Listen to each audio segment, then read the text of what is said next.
Bonjour à tous! Aujourd'hui, La Mégère apprivoisée de William Shakespeare.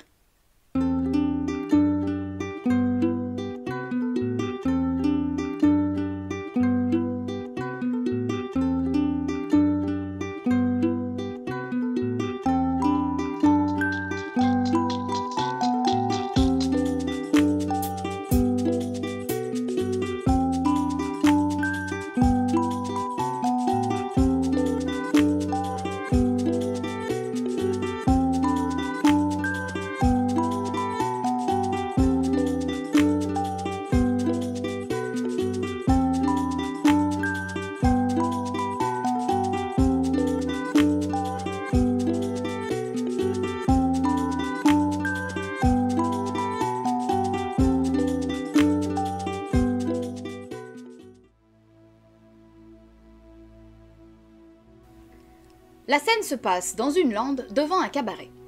Slee, rétameur durement atteint par un taux d'alcoolémie qui frise le record, refuse obstinément de payer à l'hôtesse les verres qu'il a cassés. Celle-ci s'en va, prête à faire appel au cartonnier, sorte de policier municipal si l'on veut. Slee est tellement plein qu'il s'endort sur un banc. Entre alors un lord et sa suite. Il donne des ordres pour que ses chiens soient de nouveau en capacité de chasser le lendemain, mais il aperçoit Slee endormi. Il veut savoir si l'ivrogne dort ou s'il est mort. On vérifie. Il dort. Le lord s'en réjouit. Il souhaite se divertir et compte bien le faire aux dépens de cet homme.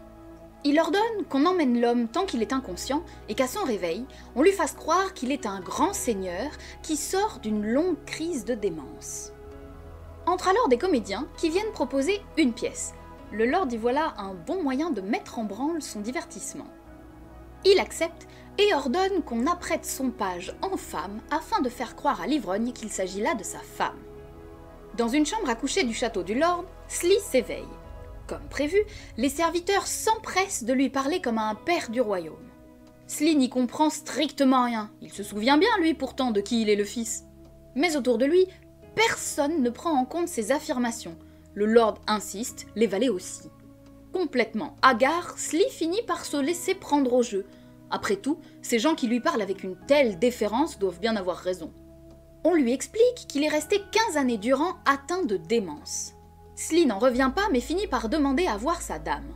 Entre alors le page, déguisé en femme, qui se réjouit de revoir son époux. Slee la trousserait bien, la jolie dame que voilà, mais celle-ci se dérobe, arguant que les médecins ont interdit cela pour encore plusieurs jours. Un valet entre et annonce que les comédiens viennent pour jouer la comédie et qu'il serait bon que Slee y assiste parce que cela pourrait bien contribuer à lui faire revenir la mémoire. Slee et sa fausse femme s'installent pour assister à la représentation.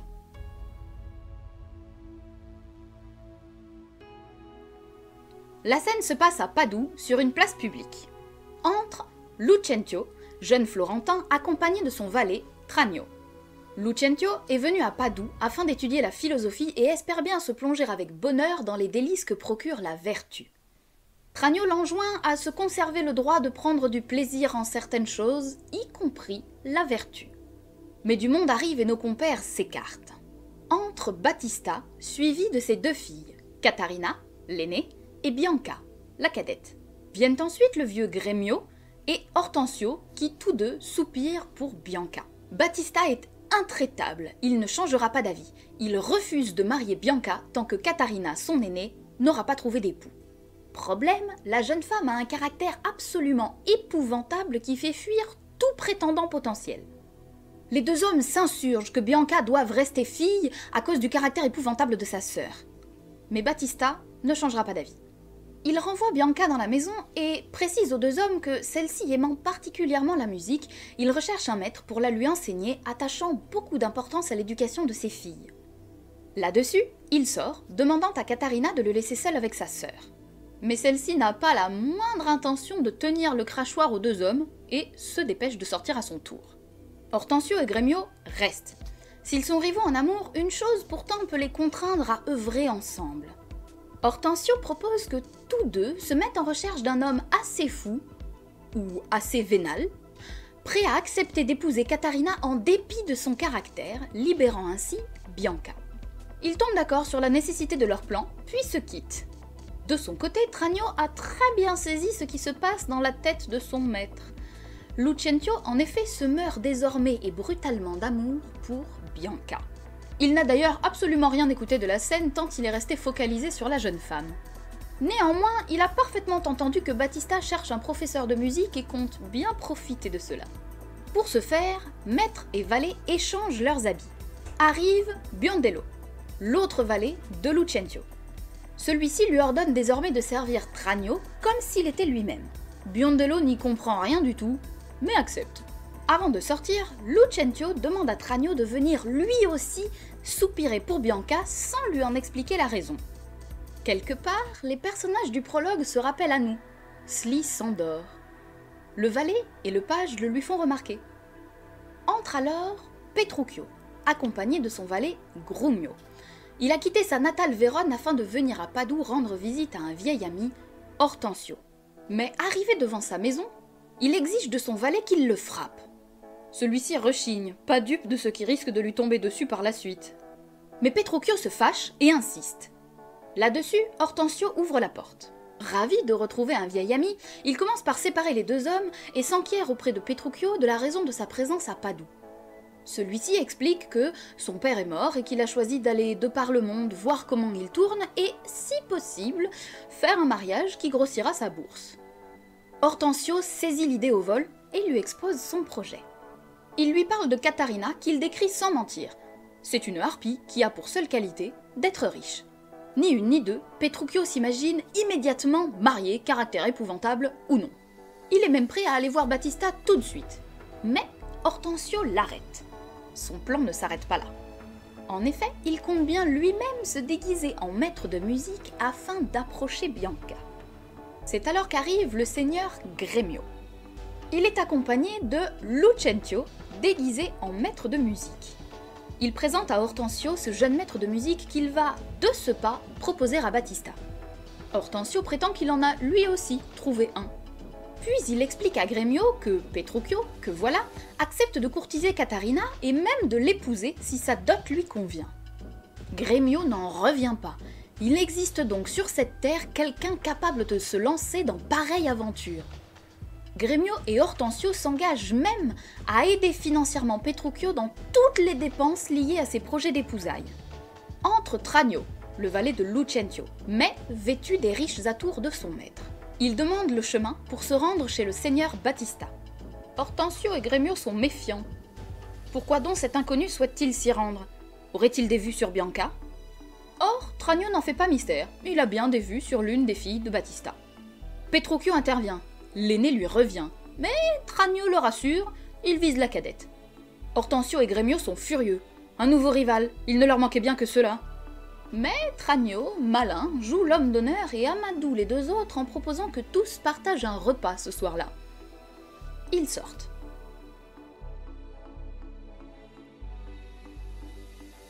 Dans la maison, Catarina a attaché les mains de sa sœur et la menace d'un fouet. Elle exige de savoir, parmi tous les prétendants qui se pressent aux pieds de Bianca, pour lequel celle-ci ressent une inclination.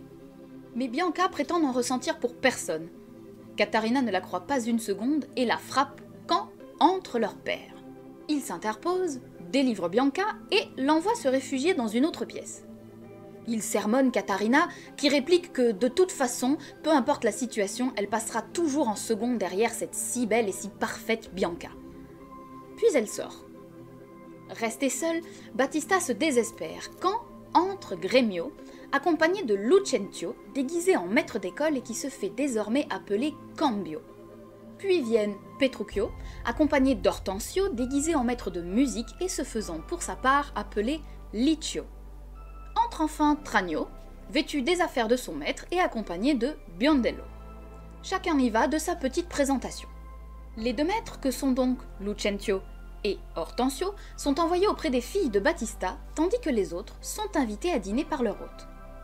Petruchio ne perd pas une seconde pour faire part à Battista de son projet d'épouser Catarina. Il lui expose même ce qu'elle recevra de sa part si elle lui survit et demande tout de go à combien s'élève la dot. Battista est interloqué de voir qu'un homme s'intéresse à Catarina et tente d'expliquer à Petruchio quel genre de difficulté elle va représenter, mais Petruchio n'en a rien à faire. Sa décision est prise, il fera la cour à Catarina. Là-dessus, Hortensio revient. Il n'a pas l'air bien.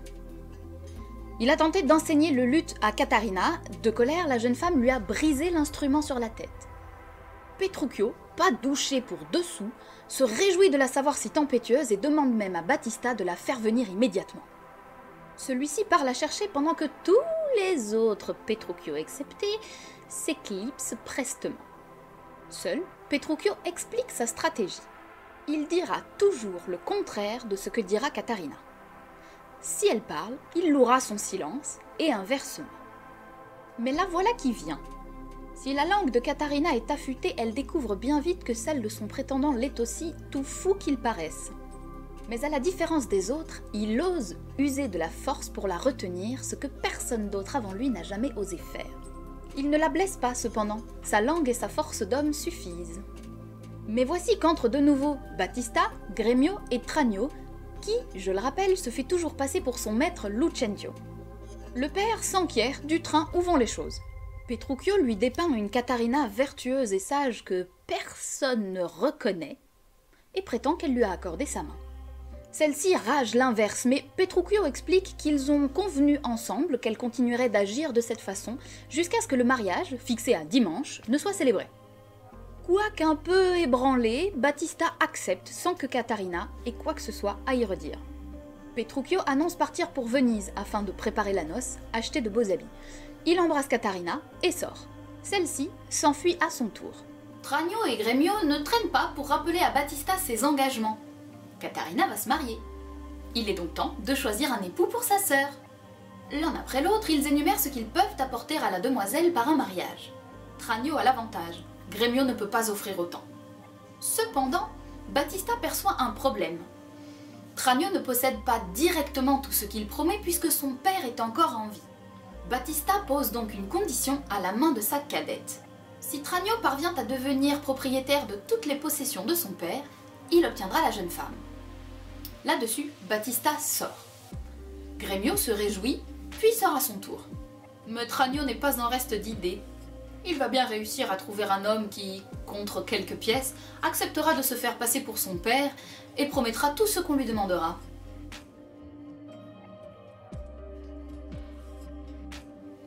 Lucentio, toujours déguisé en maître de latin et mathématiques, et Hortensio, lui, déguisé en maître de musique, se disputent les faveurs de Bianca. Celle-ci décide de choisir quelle matière lui sera enseignée en premier et opte pour le latin, en voyant Hortensio accorder son luth dans une autre pièce. Lucentio en profite pour révéler à Bianca sa véritable identité et faire connaître ses sentiments. Bianca ne paraît ni favorable ni défavorable à la démarche. Pourtant, quand Hortensio revient, elle prétend que l'aigu du luth est particulièrement faux et le renvoie réaccorder son instrument. Elle répond à Lucentio qu'elle préfère attendre d'en savoir plus à son sujet. Quand Hortensio revient, elle le prie de commencer sa leçon et Lucentio, à son tour, s'éloigne. À son tour, Hortensio fait passer son message à Bianca qui n'y répond pas vraiment favorablement. Elle sort. Lucentio s'en va. Reste Hortensio qui manifeste les soupçons qu'il a sur l'attitude du maître de latin envers la jeune femme. À son tour, il sort. Sur la place, tout est prêt pour la noce. Mais Petruchio n'est pas là. Battista et Catarina sont conscients de l'humiliation que cela représente. Tranio, toujours sous son habit de Lucentio, choisit de prendre le parti de Petruchio et prétend que l'homme va venir. Catarina repart vers la maison en pleurant.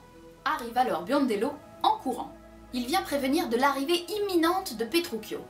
Mais l'homme est vêtu de façon abominable et ne porte que des vêtements qui ne vont pas ensemble. Il est de plus monté sur un vieux cheval malade et ne porte que des accessoires rapiécés ou ayant appartenu à d'autres.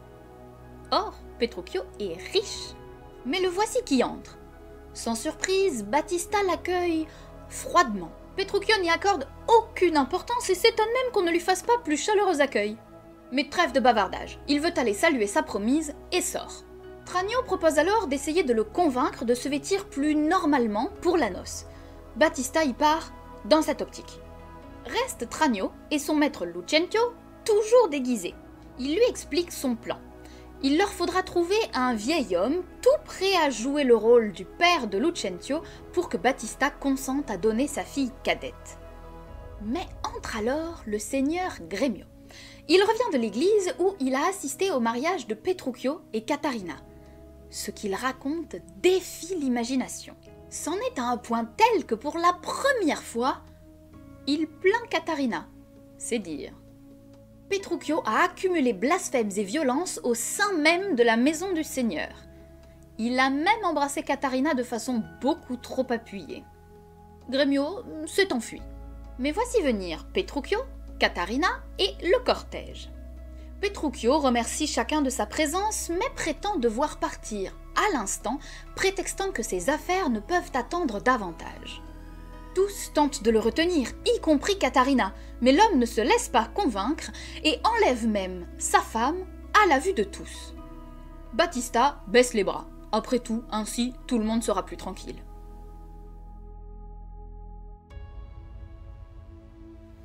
Nous sommes désormais dans la maison de campagne de Petruchio. Grumio, son valet, vient d'arriver. Il est couvert de boue et harassé. Curtis, un autre valet, vient l'accueillir. Grumio réclame que celui-ci fasse du feu et conte comment le trajet jusqu'ici a été un enfer. Ses maîtres sont tombés dans la boue avec le cheval. Son maître l'a battu sans raison et c'est Catarina qui s'est interposée. Ils sont sales et frigorifiés, tout doit être prêt dans la maison à les accueillir. Petruchio est parfaitement égal à ce qu'on a vu de lui jusque-là. Il tempête après ses serviteurs, exige tout et son contraire, demande de l'eau, mais bouscule le serviteur qui la lui apporte. Il le frappe même. Catarina s'interpose. Les serviteurs apportent le repas. Tout est parfait bien sûr, mais Petruchio prétend que la viande trop cuite est immangeable. Il jette tout à la tête de ses serviteurs et renvoie tout le monde, sauf Curtis. Encore une fois, Catarina va tenter de l'apaiser, sans succès. Petruchio prétend jeûner plutôt que d'obliger sa femme à manger cette horreur. Et de fait, il la contraint également à rester sans manger. Il va lui montrer leur chambre et tous deux sortent. Les serviteurs entrent, méfiants. Par tous les saints, jamais leur maître n'avait agi de la sorte. Mais sauf qui peut, le voilà qui revient. Petruchio est très satisfait du stratagème qu'il a mis en place. À l'image d'un faucon, il dresse Catarina en la privant de nourriture et de sommeil et en arguant qu'il s'agit là du soin qu'il a d'elle. Qu'il soit foudroyé s'il ne parvient pas à mater son caractère. Nous sommes à présent de retour à Padoue. Tranio, toujours déguisé en son maître, discute avec le seigneur Hortensio. Il en profite pour observer, de loin, la cour que Lucentio, toujours déguisé, fait à Bianca. Auprès de lui, Hortensio se dévoile. Il n'a pris l'habit de maître de musique que pour pouvoir approcher Bianca, mais la jeune femme le dédaignant, il va se dépêcher de se trouver une riche veuve toute prête à l'épouser. Tranio s'engage lui aussi à renoncer à Bianca. Hortensio sort, et Tranio s'empresse d'aller retrouver son maître et la jeune femme afin de leur annoncer à tous deux que Bianca a désormais un prétendant de moins. Arrive alors Biondello. Il a enfin trouvé un homme correspondant au profil que recherche Tranio afin de jouer le rôle du père de Lucentio auprès de Battista. Les deux amoureux rentrent dans la maison. Entre l'homme en question. Tranio s'enquiert auprès de lui d'où il vient et où il compte aller. Montant de toutes pièces un savant mensonge, il fait croire à l'homme qu'être à Padoue met sa vie en danger et qu'il est tout disposé, grâce à un stratagème, à sauver sa vie s'il accepte de se faire passer pour qui il n'est pas. Sans surprise, l'homme accepte et tous deux sortent. Nous sommes de retour chez Petruchio. Catarina supplie Grumio, le valet de Petruchio, de la laisser manger quelque chose, à défaut de parvenir à dormir. Mais le valet se moque d'elle, à l'instar de son maître. Elle le chasse. Entre alors Petruchio et Hortensio en visite qui portent des plats chargés de nourriture. Mais encore une fois, Petruchio trouve un subterfuge pour l'empêcher de manger et fait retirer les plats avant même qu'elle ait eu le temps de se servir. Là-dessus entrent des artisans, et notamment le tailleur et le mercier qui tous deux viennent proposer leurs articles à Catarina. Mais encore une fois, Petruchio ne lui laisse le temps de rien, jetant et déchirant tout ce qui lui passe sous la main. Après une longue dispute avec le tailleur qui refuse d'être accusé d'avoir mal fait son métier, celui-ci sort. Petruchio annonce à Catarina qu'ils partent immédiatement pour la demeure de son père et que de fait ils iront, modestement vêtus. À Padoue, Tranio, se faisant toujours passer pour son maître, est accompagné du pédagogue, l'homme dont il se sert pour singer le père de Lucentio. Il s'apprête à entrer dans la maison de Battista au moment où celui-ci en sort. Le pédagogue ne perd pas une seconde et se présente tel qu'on le lui a demandé. Il parvient à amadouer Battista comme s'il était réellement le père du jeune Lucentio. Battista consent à la noce. Mais il insiste, tout ceci doit être réglé dans les formes. Ils partent alors dans la maison où logent Tranio et Lucentio, car Battista craint d'être épié au sein de sa propre maison et refuse que les négociations s'y déroulent.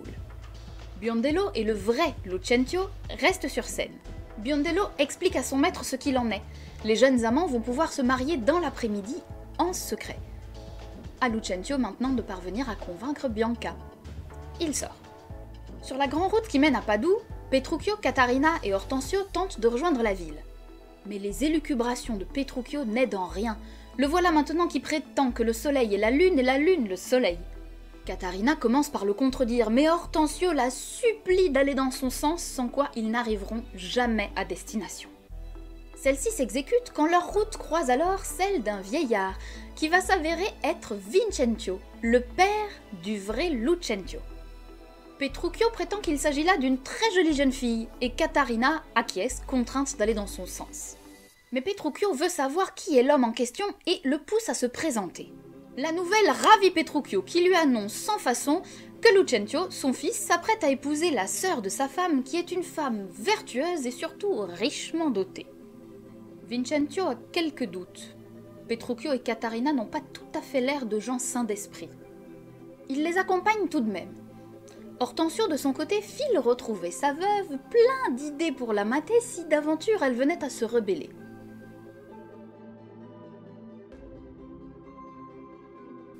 De retour à Padoue, Biondello, Lucentio et Bianca se glissent discrètement sur la place devant chez Battista pour aller se marier en secret. Ils sortent. En retrait, le vieux Gremio s'étonne de l'absence de Cambio, Lucentio déguisé donc. Là-dessus entrent Petruchio, son valet Grumio, Catarina et Vincentio, le vrai cette fois. Petruchio indique à Vincentio la maison où son fils demeure et lui-même veut aller chez Battista tout de suite, mais Vincentio le retient. Il ne sera pas dit qu'il pourra prendre congé sans avoir d'abord partagé un bon verre à ses côtés. Petruchio frappe à la porte. Le pédagogue, qui se fait donc passer pour le vrai Vincentio, se penche à la fenêtre. Vincentio demande à voir le maître de ces lieux afin de lui donner de l'argent, ce à quoi le pédagogue répond qu'il n'en a nul besoin tant qu'il est là. Évidemment, le quiproquo se monte rapidement à la manière d'une mayonnaise, et le pédagogue ordonne qu'on se saisisse de Vincentio qui a le culot de se faire passer pour lui. Entre Biondello. Vincentio l'aperçoit et voilà un moyen de se faire reconnaître pour qui il est vraiment. Mais Biondello a été bien briefé et refuse d'admettre qu'il s'agit bien là de son maître. Furieux, Vincentio le bat avant que celui-ci ne parvienne à s'éclipser discrètement. Le pédagogue appelle à l'aide Lucentio, Tranio, donc toujours avec les atours de son maître, et le seigneur Battista. Petruchio enjoint Catarina à se décaler afin de regarder de plus loin comment aboutira cette curieuse scène. Tout ce petit monde sort enfin de la maison afin, évidemment, de laver son linge sale en public. Tout comme Biondello, Tranio s'enferre dans ses mensonges et refuse à son tour d'admettre qui est l'homme en face de lui. Les choses s'enveniment. Tranio appelle même un officier et réclame l'emprisonnement immédiat de Vincentio. Le vieux seigneur Gremio, toujours présent, émet un doute. Et si le vieux Vincentio était précisément ce qu'il prétend être? Mais Biondello revient, accompagné du vrai Lucentio, cette fois, et de Bianca. Lucentio, lui, ne veut pas mentir. Il s'agenouille auprès de son père pour demander son pardon. Bianca fait de même devant son propre père. Lucentio avoue tout le stratagème. Battista accepte mal la situation. Mais Vincentio le rassure. Il sera satisfait, n'en doutons point. Néanmoins, il lui reste encore à régler son compte à Tranio, qui s'est fort à propos réfugié dans la maison avec le pédagogue. Il entre dans la maison suivi de Battista. Lucentio et Bianca les suivent. Gremio entre également, espérant bien se voir invité au repas. Enfin, Petruchio et Catarina s'apprêtent à les suivre, mais Petruchio exige un baiser. Après une hésitation, Catarina s'exécute et tous deux entrent enfin dans la maison. Chez Lucentio, la situation semble s'être aplanie et tout le monde festoie. Petruchio et Hortensio engagent la discussion. Leurs femmes respectives sont à leur côté. Mais la veuve qu'Hortensio a épousée laisse échapper une remarque qui déplaît à Catarina.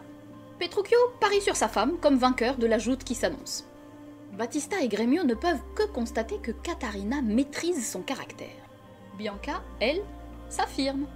Et après une réponse plutôt mordante à son beau-frère, se lève et quitte la salle, suivie de Catarina et de la femme d'Hortensio. Entre eux, les hommes se chicanent sur leur situation maritale, mais Battista prétend que vraiment Petruchio a la pire mégère. Celui-ci lance le pari. Lucentio, Hortensio et lui-même vont chacun faire quérir leur femme, et on verra bien qui des trois est la plus obéissante. Ils sont très motivés, ils misent sans couronne. Lucentio commence en demandant à Biondello d'aller quérir Bianca, mais le valet revient seul. Bianca prétend qu'elle est occupée et ne peut se déplacer. Hortensio renvoie Biondello chercher sa femme, mais encore une fois, celui-ci revient seul. La dame prétend qu'il joue à une plaisanterie à laquelle elle ne souhaite pas prendre part, qu'il vienne s'il veut lui parler. Petruchio envoie à nouveau Biondello pour quérir cette fois Catarina. Et contre toute attente, celle-ci paraît. Petruchio ordonne à sa femme de revenir avec Bianca et la femme d'Hortensio. La jeune épousée s'exécute et revient avec les deux femmes. Petruchio lui ordonne de retirer sa coiffe et de la jeter au sol. Sans un mot, Catarina s'exécute. La femme d'Hortensio se moque, ainsi que Bianca. Lucentio s'insurge. L'absence de docilité de Bianca vient de lui coûter 100 couronnes. Mais Bianca rétorque qu'il faut être bien sot pour miser sur sa docilité. Petruchio ordonne alors à sa femme de faire la leçon aux deux autres. Catarina leur sert alors une leçon de morale en bonne et due forme. Petruchio a gagné son pari et, ravi, après un baiser, se retire avec sa femme. Hortensio et Lucentio n'en reviennent pas du changement de Catarina. À l'évidence, Petruchio a bien apprivoisé sa mégère.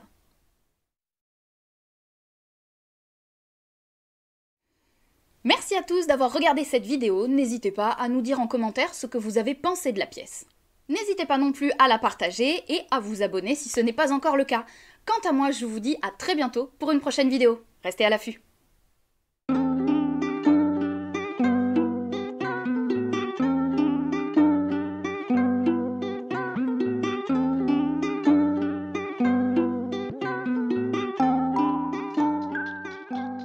Clairement, bon.